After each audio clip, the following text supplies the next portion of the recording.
A flood of material related to convicted sex offender Jeffrey Epstein is now coming from the U.S. Department of Justice.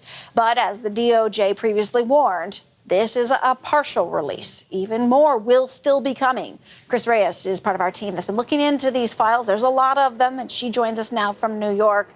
Yeah. So, Chris, what has surfaced so far that you've been able to find? Well, let's take you to the moment, Sarah, when it was first released at about 4 p.m. Eastern time, because there was so much anticipation building up to that moment. So the Department of Justice released parts of the Epstein files, posted it on their website with a disclaimer saying that they made all reasonable efforts to review and redact personal information about victims and other private individuals. And then in the first moments of the drop, Sarah, there was such high demand that I actually got put into a queue the way that you would if you were buying concert tickets, had to wait to access the documents, finally accessed it. And then, of course, our entire team went through the thousands and thousands of documents and images and other elements in that file. It was broken up into 4 data sets released under the Epstein Files Transparency Act, which was passed by Congress to compel the DOJ to do this in the first place. And some of it is what you would expect, given that this was gathered as part of the DOJ's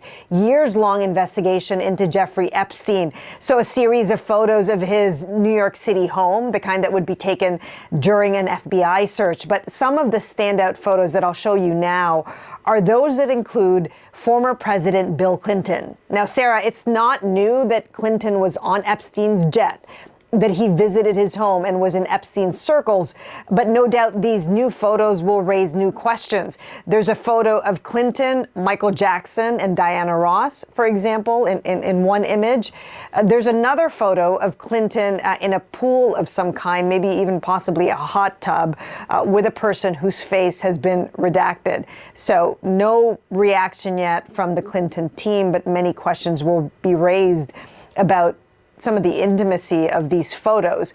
Other photos included Ghislaine Maxwell, his co-conspirator, and redacted grand jury documents, images of sex toys, a photo lineup with Epstein, brochures for a strip club in Miami, and several photos of what appear to be topless women whose faces have also been redacted by the DOJ.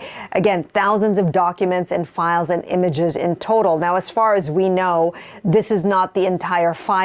Deputy Attorney General Todd Blanche talked to Fox News saying that they scrambled to go through all the documents in the last 30 days, but had to be very careful to protect the victims. The most important thing that the Attorney General has talked about, that Director Patel has talked about, is that we protect victims. And so what we're doing is we are looking at every single piece of paper that we are going to produce, making sure that every victim, their name, their identity, their story, to the extent it needs to be protected, is completely protected. And Sarah, with a release like this, more questions than answers, right? So what comes next? Will there be calls for new investigations? Will there be consequences for those prominent figures that are featured in these documents? The fallout for this could just be beginning. Yeah, and there's going to be a lot of reaction. What are you hearing so far? So what added to the political pressure to release these photos and these files, Sarah, just as a reminder to our viewers, are the victims coming out to share their stories, to press their representatives, to put this back on Trump's agenda, to deliver the transparency and accountability that they were promised. And we are getting reaction from those victims. One of those victims spoke to media today. Have a listen to what she said about what the release of these files mean to her and other victims. Just to see it in writing and to know that they had this document this entire time, and how many people were harmed after that date. It just, we've been saying it over and over, but to see it in black and white that way has been very emotional. I'm with Maria today. I know she felt a tremendous amount of relief and redemption, but also sorrow in thinking about, people like Virginia Roberts Giuffre who are not here to see this and be a part of really forcing the government to be transparent finally about this case.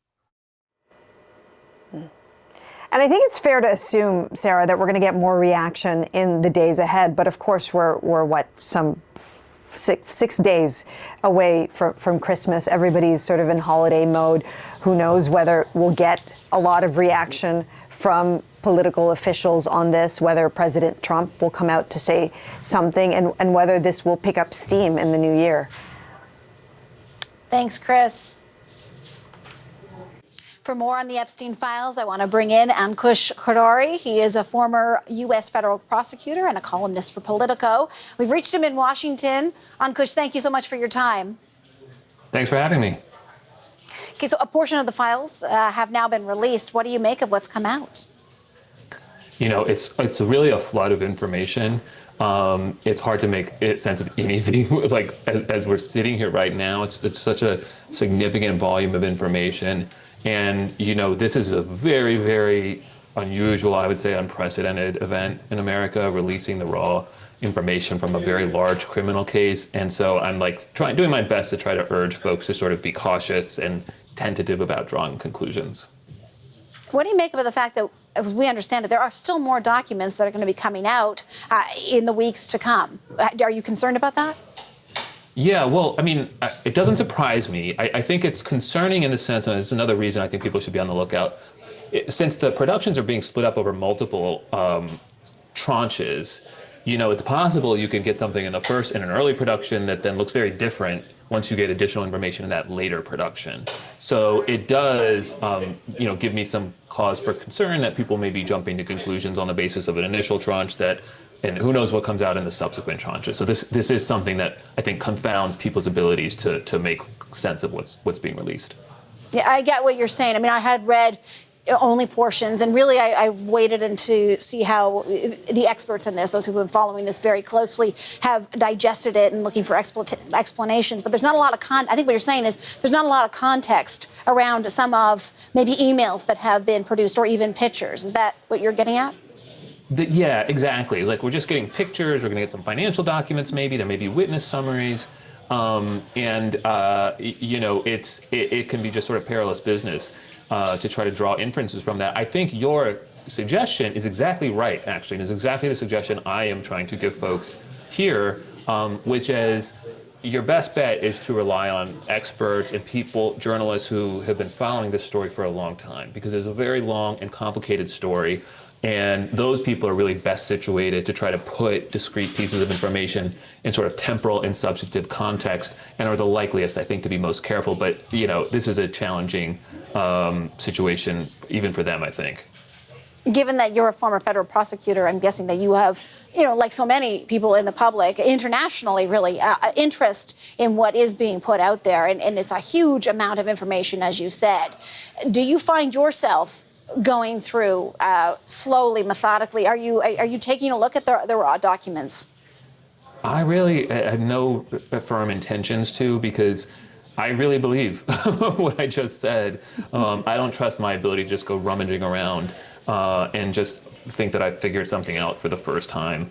You know, I did not think this was a good idea, the production of all of this material. But it is upon us as a result of the law.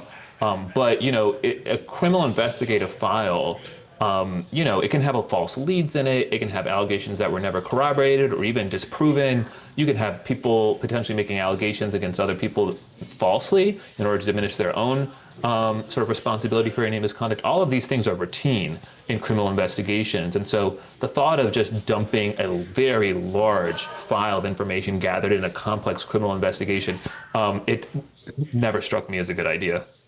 I think that, and I think anyone who has sat through a criminal proceeding in court would know that this evidence would be presented, and then it would be argued back and forth and perhaps picked apart to find out perhaps what the truth might be in there, rather than just presenting it raw as without any kind of maybe a challenge to it.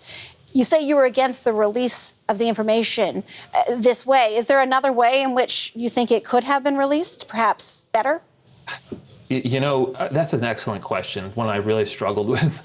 I think that the most paramount amount, and I think interest that I have in this is in the material as it relates to Trump, because he is our sitting president, and I believe he deserves to be held accountable for statements that he and his allies made on the campaign trail in recent years, hyping all of this up. Now it seems to be the case that his chief of staff evidently confirmed this week that he is, as had been previously reported, in these files. I think that, if we're going to be undertaking this exercise of trying to figure out, what political powerful people were associating with Epstein, was Bill Clinton there, Bill Gates there, Larry Summers there. I mean, the first and most important question concerns our sitting president by far. So I would have liked to see a production of that material and a much more thoughtful approach to all this than the Trump White House and Justice Department. And they did not want this to happen. And as a result, I think they've really forfeited the benefit of the doubt on any kind of handling of this. People should be very, very skeptical. Ankush Khardori, thank you so much. Thanks for having me.